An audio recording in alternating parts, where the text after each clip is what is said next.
Bonjour, je vais vous présenter une méthode qui s'appelle Foundation Training, qui a été créée par le docteur Eric Goodman aux États-Unis. Cette méthode, elle a été créée pour aider les gens de sortir de la douleur, notamment la douleur du dos.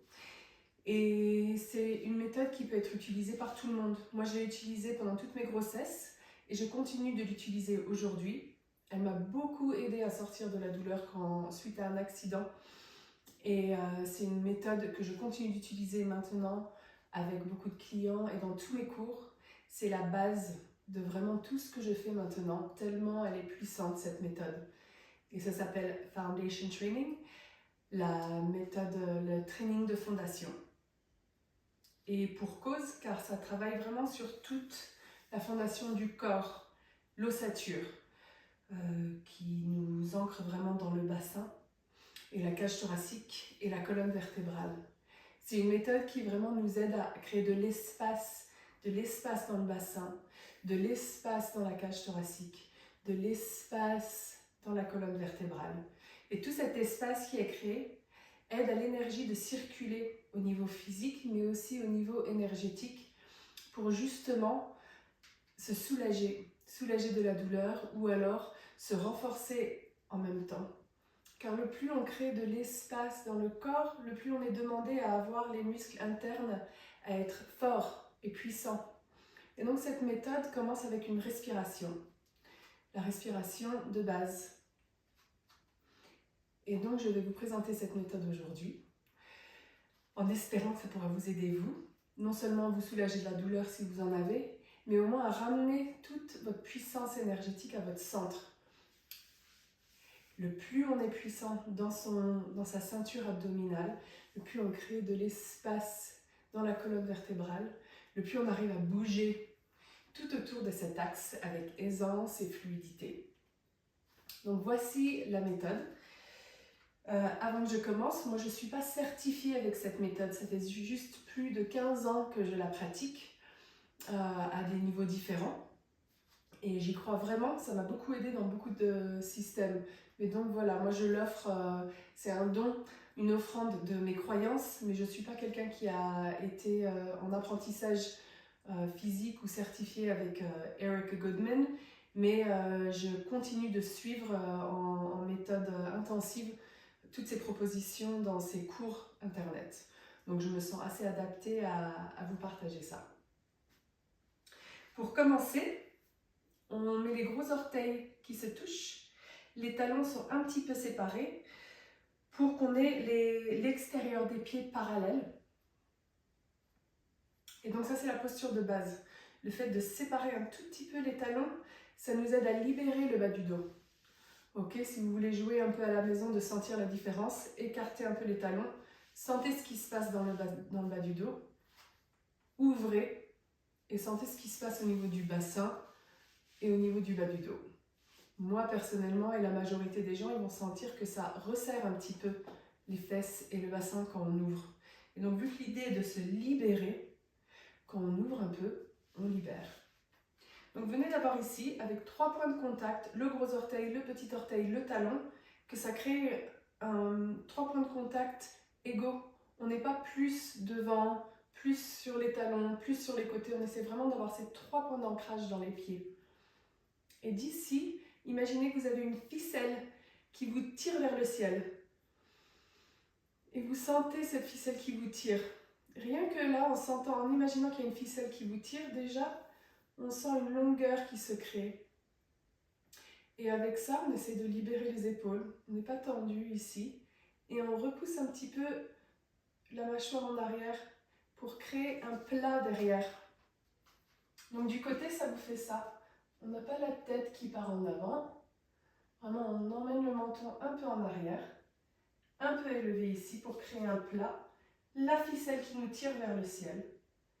Et jamais on exacerbe la cambrure du dos. Mais on ne rentre pas non plus le bassin. On ne serre pas les fesses. Les fesses sont molles, elles sont libres. La cambrure naturelle du bas du dos.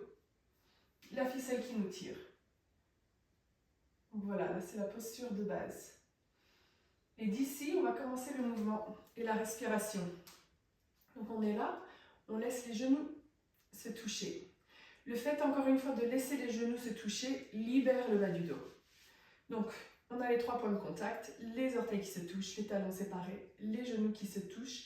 On serre un petit peu pour activer la chaîne centrale de l'intérieur des cuisses pour être actif dans cette respiration. Et maintenant, je vais prendre mes doigts de mesure, petits doigts, pouces. Les doigts de mesure, c'est pour mesurer l'espace entre les hanches. On met le petit doigt sur la pointe de la hanche, pas sur les côtés, devant. Et le pouce sur la dernière côte. Ok? Et de là, je mesure. Quel est l'espace entre ces 2 doigts? Et une fois que j'ai trouvé cet espace, je vais prendre une grande respiration. Et je vais observer la distance, la nouvelle distance qui s'est créée entre ces 2 points. J'essaye de garder cette distance tout en expirant. Et encore une fois, j'inspire.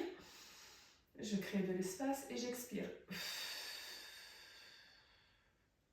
Et je continue cette respiration.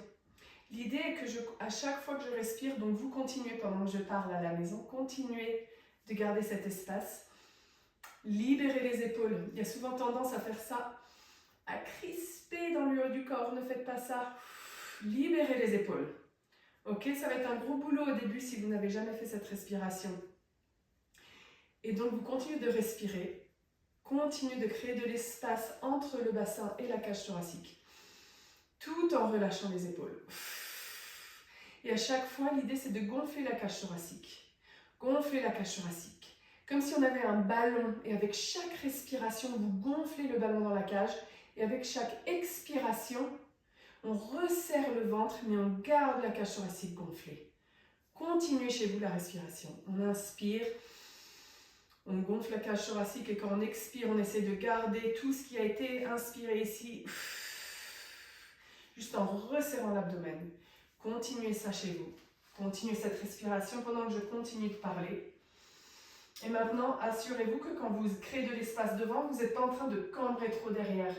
Donc vous créez de l'espace devant et vous créez de l'espace derrière en même temps.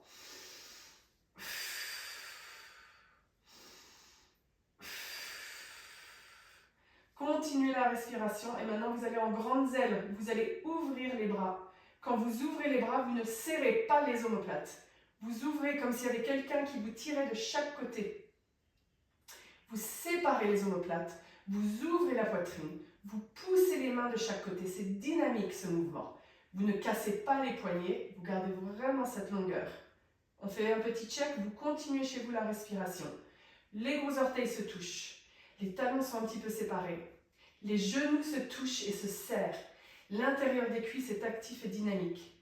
Le menton est un peu en retrait pour garder un cou plat.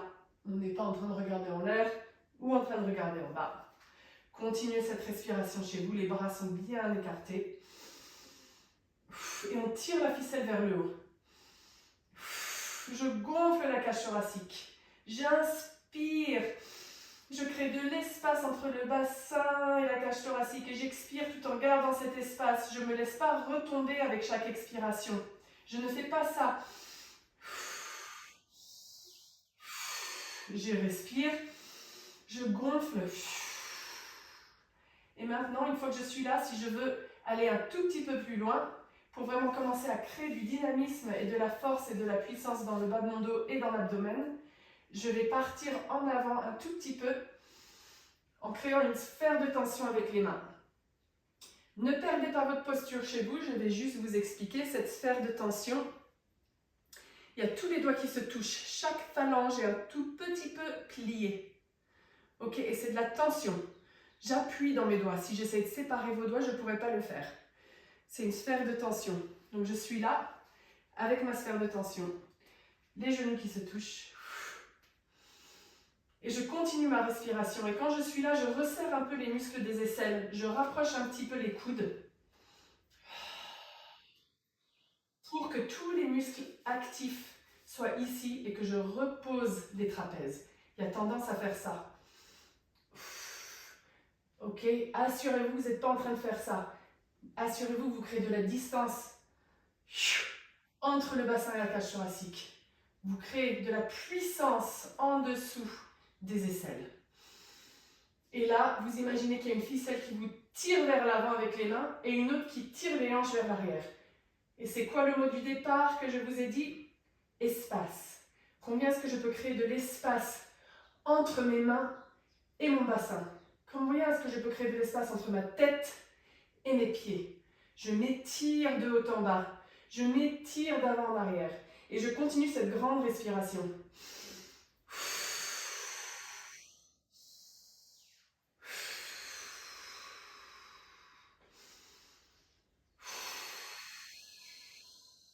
Et si vous voulez, vous pouvez aller encore un peu plus bas. Toujours en gardant cette longueur et cette hauteur ici. C'est dynamique, l'abdomen il est resserré vraiment beaucoup. Ça chauffe le bas du dos. Et c'est ok. Et